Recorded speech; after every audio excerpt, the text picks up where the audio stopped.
La carte dendrométrique LIDAR est un produit dérivé qui présente les caractéristiques dendrométriques des peuplements forestiers. Cette cartographie fine est un support à fort potentiel, surtout pour la planification opérationnelle et l'organisation des chantiers. Elle exprime les volumes utilisables par essence ou par groupement d'essence et par produit qu'on devrait retrouver sur le terrain. Elle indique également d'autres informations importantes comme les volumes bruts, la surface terrière et le nombre de tiges à l'hectare.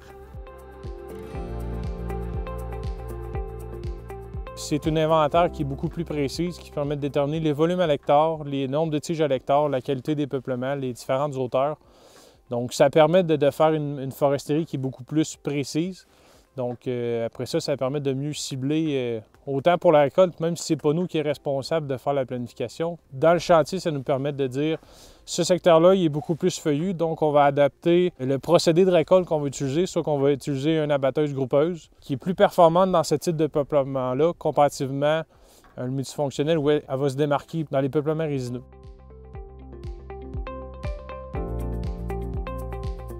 La carte dendrométrique, c'est probablement le produit qui est le moins bien connu dans le milieu forestier.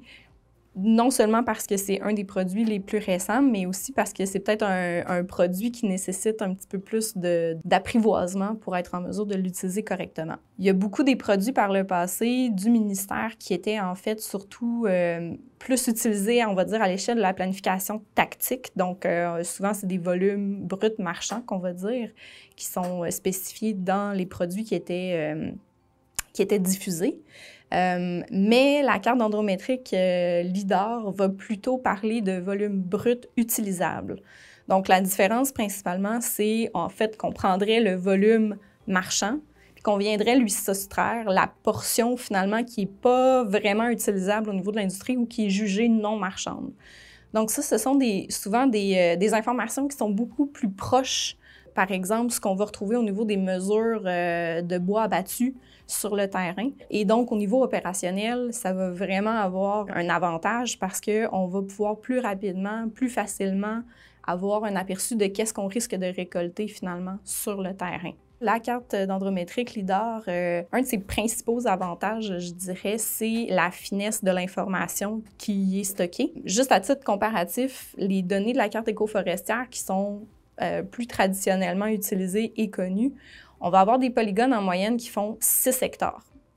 Par contre, quand on tombe dans la carte dendrométrique LIDAR, là, le polygone moyen a plutôt 1 hectare. On va décliner 4 attributs, donc 4 caractéristiques dendrométriques, soit par essence, groupe d'essence, ou encore même on va y aller avec des classes de diamètre même à certains endroits. Donc si à certains endroits, j'ai, oui, des secteurs improductifs dans ma carte de peuplement écoforestier, bien, ça se peut malgré tout qu'à certains endroits dans ce peuplement-là, j'ai des zones qui valent la peine d'aller couper et c'est là que ce produit-là devient vraiment intéressant. Plusieurs chantiers de validation là, où, avec la direction des inventaires forestiers, là, on a collaboré à ça. Fait que le volume total qui est estimé là-dedans, la méthode est assez bonne. Là. Il y a un énorme avantage pour nous autres au niveau de la prédiction des volumes.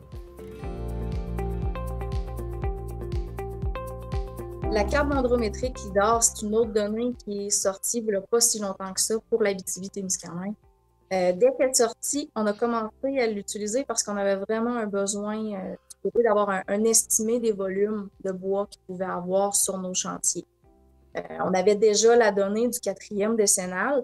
Par contre, c'était pas toujours fiable. Souvent sous-estimé, d'autres fois surestimé. Donc, on savait jamais non plus de quel côté il fallait pencher. Jusqu'à maintenant, la donnée dendro-LIDAR est beaucoup plus fiable, se rapproche beaucoup plus de la réalité par rapport à ce qu'on observe. Donc, c'est un outil que j'utilise sur chacun de mes chantiers de récolte. Avec la carte dendrométrique LIDAR, je vais pouvoir avoir une idée approximative du nombre de mètres cubes qui va se retrouver dans le peuplement. Je pense que c'est un bon coup de pouce pour la planification, pour savoir, on va dire, règle du pouce, c'est quoi mon volume, puis tout ça. Là, mais pour moi, je pense qu'il y a encore besoin de beaucoup de validation terrain. Puis c'est un devoir, je pense qu'on a aussi, c'est qu'on a un outil, puis on ne doit pas le prendre pour du cash. On doit l'utiliser. Puis ça veut dire quoi l'utiliser? C'est que si je suis dans une région donnée, plus je vais l'utiliser, plus je vais le comprendre. Puis même s'il n'est pas précis, il va m'aider. Parce que moi, je peux, à force de l'utiliser, bien, je valide le modèle, puis je me crée une espèce de petite variable qui fait que, OK, ici, j'aurai un peuplement que la carte d'Andrométrique LIDAR me dit 150 mètres cubes à l'hectare, j'arrive toujours à 130. Bon, mais c'est une règle que je m'instaure parce que je suis dans cette région-là, puis c'est comme ça que ça marche.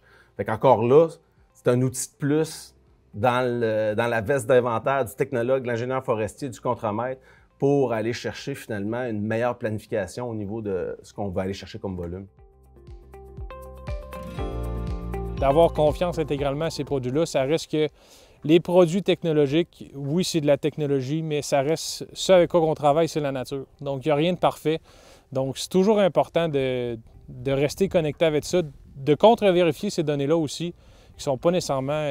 ça reste, c'est des machines qui ont pris ces données-là, c'est pas toujours parfait. Comme je vous dis, la nature n'est pas parfaite non plus.